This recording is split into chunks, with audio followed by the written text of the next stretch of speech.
Just before we begin, I got a quick message from Stuart's colleagues in Volkswagen Group, basically saying, Stuart, with the vows now complete, it doesn't matter how many times you change your job, you're always going to have the same boss. I'd also like to point out that we had numerous parties in Ian and Anne's house. So if we were able to pull the wool over their eyes, I might get away with this speech.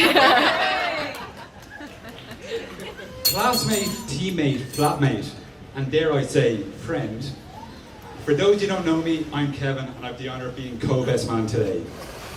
A lot of those have said it's quite a brave call nominating myself and Simon. But after this lovely day, every silver lining does indeed have a cloud. That being having to listen to me for the next few minutes. I must say that the wedding ceremony was absolutely beautiful. The highlight, of course, being Julie gliding gracefully down the aisle. Before I give Stu an uncomfortable few minutes, I must thank the bridesmaids, Emma and Kiva, for their contribution to this really special day. They look wonderful and have done an excellent job. Indeed.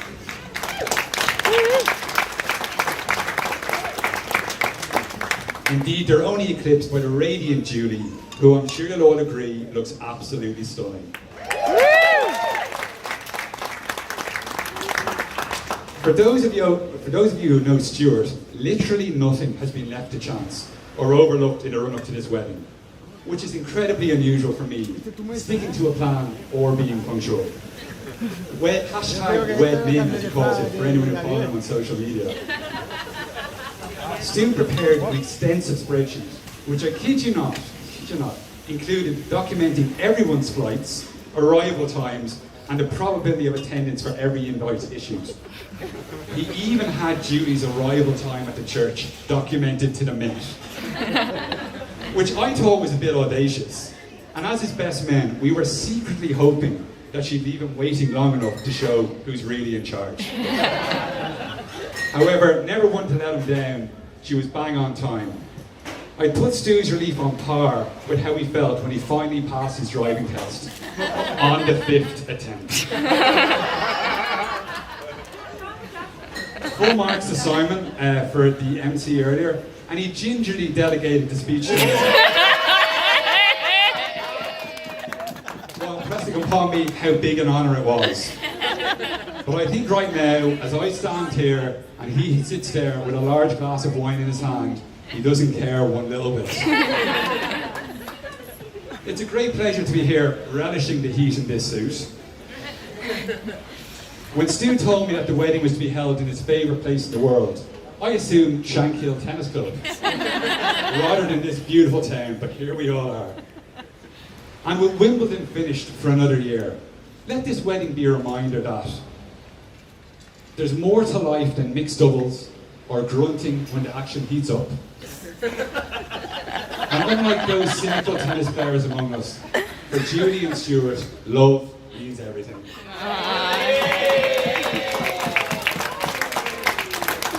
The strength of his relationship became apparent when he started to sacrifice his besotted matchday routine for his beloved United in order to spend more time with Julie. And he was never happier than to trek up to Roundwood to spend time with her family.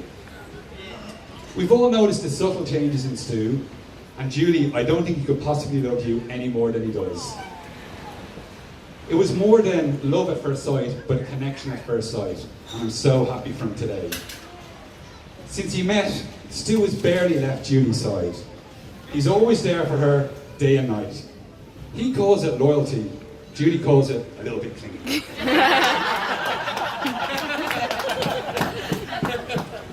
I had a bit of an issue in terms of what stories could I tell you about Stuart, especially ones that didn't begin with, we were out for a few drinks. And sometimes stories or going into the past can appear a bit juvenile, and it'd be really unfair to mention the times that he put the school on the front page of the Independent for the wrong reasons.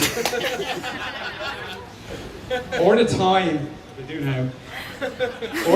that he set our kitchen apartment on fire that was laden with spirits. But that's a bit unfair, so let's not go down that road. People believe that if you're losing your hair at the front, it means you're a great thinker. And when you're losing your hair at the back, it means you're a great lover. Now Stu's losing the battle at the front and the back. So I guess that means he thinks he's a great lover.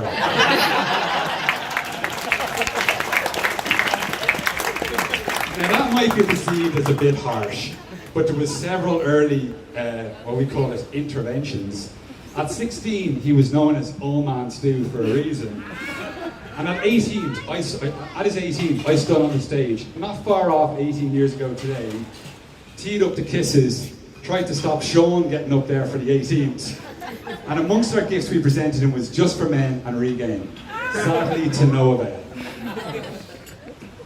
Our group of lads consider themselves incredibly lucky to know you and have you in our lives. We are better for your loyalty, quick wit, and many impersonations.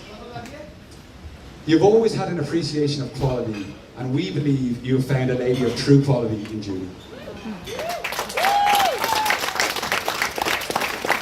He's done an awful amount for the group, mostly indirectly, especially as we were young and we all grew up together in school, and everyone had that little moment going, am I the odd one in the group? And then you remembered that Stu had a pet snake and a horrendous eyebrow piercing, and that doubt slowly faded away. So from the group, thanks very much, Stu. God, Anne and Ian must have had some absolute restless nights. During our many rounds of golf, we had an inclination that a bendy moment could be on the cards when he headed to the US with Julie. And we were delighted that the grand proposition materialised. His last grand proposition completely confused us. A full house at the Point Depot back in 2003 for the Stereophonics, JJ72 support act who had an absolute mountain of a man on drums. At 17, the pint and a half must have really gone to his head. As during a moment of silence in the song, Stewie roared out, "The bass drummer is hot." All of us recoiled in absolute disbelief, which was enough to startle the band, never mind the drummer, causing them to essentially restart the song, and for all of us not knowing where to look. The fact is, I've always looked up to Stewie, and not just physically. He's one of the nicest guys I know, and his friendship means a lot to me. Fond memories living with him, cooking for each other, working our way through an awful lot of gin, and being the rock that gets you through many chapters in life. What I admire most about Stu is how much I trust him. If he agrees to do something, you can be 100% sure that he'll absolutely do it. And when you trust someone like that, it shows how much they have respect for you and how much they live up to that. So when Stu made his vows to Julie today, Julie, you can trust that he is going to absolutely live up to those vows. I feel so honoured to be a small part of the most important day in his life. Julie is looking absolutely sensational today. All those among us would agree she's a wonderful and caring person, beautiful inside and out. An incredibly empathetic person with a desire to help people, not just in their job, but anyone who's a little stumble along the way in their own life.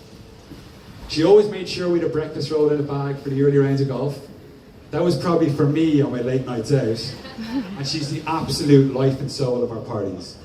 Stu, you're an incredibly lucky man, and we are absolutely thrilled for you.